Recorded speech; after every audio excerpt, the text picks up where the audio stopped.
मी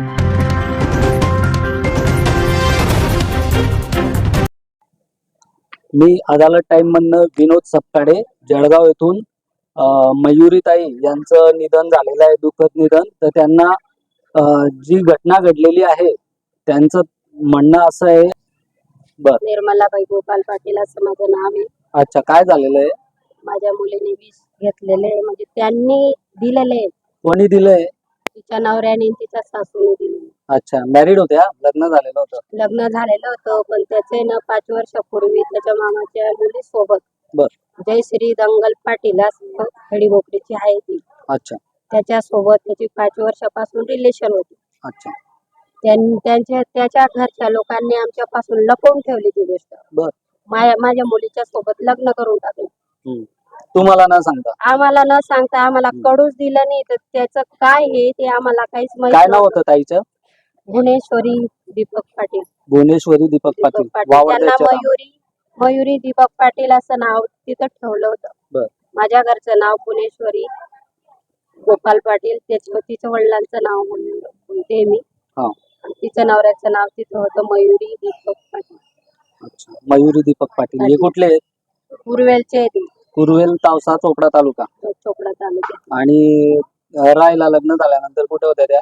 तिथंच होत्या थाई, कुरवेल, तावसा. होते. आणि घटना कुठे घडली आहे? कुरवेललाच घडली. कुरवेललाच घडली. तुम्हाला कशी माहित पडली? आम्हाला माहितच नव्हतं. आम्ही अकुलखेड्यापर्यंत आलोय. माझी मुलगी कॉलेजला गेली होती. बर, 6 वाजता तिथे ते बाळाला भेटायला गेली. 6 महिन्याचं बाळ आहे तिला. बर, भेटायला गेली तर त्यांनी, हिला माहित झालं होतं बा यांनी असं करून टाकलं. ती गेली नाही तोपर्यंत तिला माहित झालं. तर दीदीने असं करून टाकलं. हिलाच माहित नाही तिला कोणी पाडलं असं. त्यांनी भांडण केलं होतं त्या दिवशी. त्याने सांगितलं होतं त्याच्या आईकडे सांगायचं तो घडी घडी. तर हिला तिच्या आई वडिलांकडे सोडून दे, ही मला आवडत नाही. आणि परवीन नितीन पाटील त्याचे पाहुणे गरताडचे, त्यांनी जबरदस्ती करून माझ्या मुलीसोबत असं कर तसं कर, त्याच्यामुळे तिला मुलगा होऊन गेला. अच्छा, तो डायरेक्ट नाहीच म्हणायचा. तो सांगायचा माझं या मुलीला मी टच पण करणार नाही, मला माझ्या मामाची मुलगी आवडते. ही घटना कधी घडली आणि तुम्हाला केव्हा माहिती पडलं? 20 तारखेला 6 वाजता घडली ती घटना. 20 तारखेला 6 वाजता. तर आम्हाला 9 वाजता माहित झालं. या मुलीने मला परस्पर फोन केला. त्यांचा फोन झाला नाही मला. आजची तर 7 तारीख आहे. मग 20 तारखेपासून 20 झाले. तारखेपासून झालेले. अमित बंगाडे तिकडे होतो आम्ही दवाखान्यात. तिथं 5 वेळेस डायलिसिस केली. आणि पहिले तर सिव्हिलला जातो आम्ही चोपड्याला. बर बर, चोपड्यातून आम्ही दीपक पाटील कडे गेलो. त्यांनी सांगितलं व तिने थोडस घेतलं असं सांगायचे ते आम्हाला. ते डायरेक्ट सांगायचे काही झालं नाही, सिव्हिलला राहू द्या, तिने एवढंच घेतलेलं. त्यांना कसं काय माहिती तिने एवढंच घेतलेलं आहे असं. बर बर, म्हणजे याचा अर्थ बर. हे 2 जण खूप टॉर्चर करायचे तिला. तिच्या सासूचं नाव काय? संजूबाई सुरेश जाधव. आणि सासऱ्याचं नाव? सुरेश धोंडू पाटील. नवऱ्याचं नाव? दीपक सुरेश पाटील. वय किती आहे यांचे? माझ्या मुलीचं 21 वय. आपल्या मुलीचं 21 वय. भार्गवीचं ना? भार्गवी नाही, तिचं नाव मयुरी दीपक पाटील. मयुरी दीपक पाटील. हो. ओके. त्यांनी 2 महिन्यापूर्वी मला सांगितलं होतं. माझी मुलगी सांगायची मला, मम्मी तू पैशांची मागणी करतोय, तो सांगतोय तर मला 3 लाख रुपये पाहिजे, मला गाडी घ्यायची. माझी एवढी ऐपत नव्हती, मी त्याला कुठून द्यायची पैसे. बरोबर. मी लग्नामध्ये त्याला 3 लाखच्या वस्तू करून दिलेल्या होत्या. परत अजून मला 3 लाख रुपये मागायचं. तू कुठून द्यायचे? माझ्या नवरा दुसऱ्याकडे काम करता, मी दुसऱ्याच्या शेतावर जाते. आणि जेव्हा करायला आले तेव्हा सांगायचे आम्हाला तर आम्हाला काहीच नको आहे. लग्न करून त्यांनी फसवलं माझ्या मुलीला. आता जो जाणारा जीव येतो तो चालला गेला. हिच्या नंतर आता परिवारात कोण कोण आहे? समजा तिचा 6 महिन्याचा मुलगा आहे. बाळ. बर, 6 महिन्याचे बाळ आहे दादा. त्या बाळ माझी मुलगी गेली तर मी त्याला काय करू? मला न्याय पाहिजे. बरोबर. न्याय पाहिजे मला, नाही तर मी जीवाला जीव पाहिजे, नाही तर मी इथं आत्महत्या करून घेईल.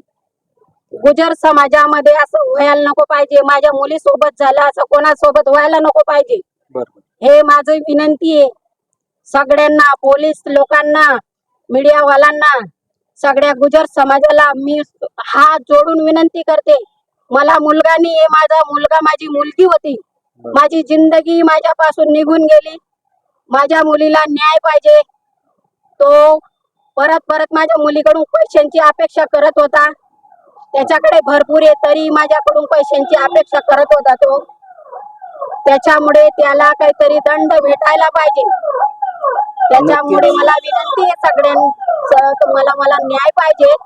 माझ्या मुलीला न्याय द्या हे विनंती आहे. नक्कीच माझ्या मुलीचा जीव गेला दादा, तोपर्यंत तो 4 दिवसापासून फरार होता.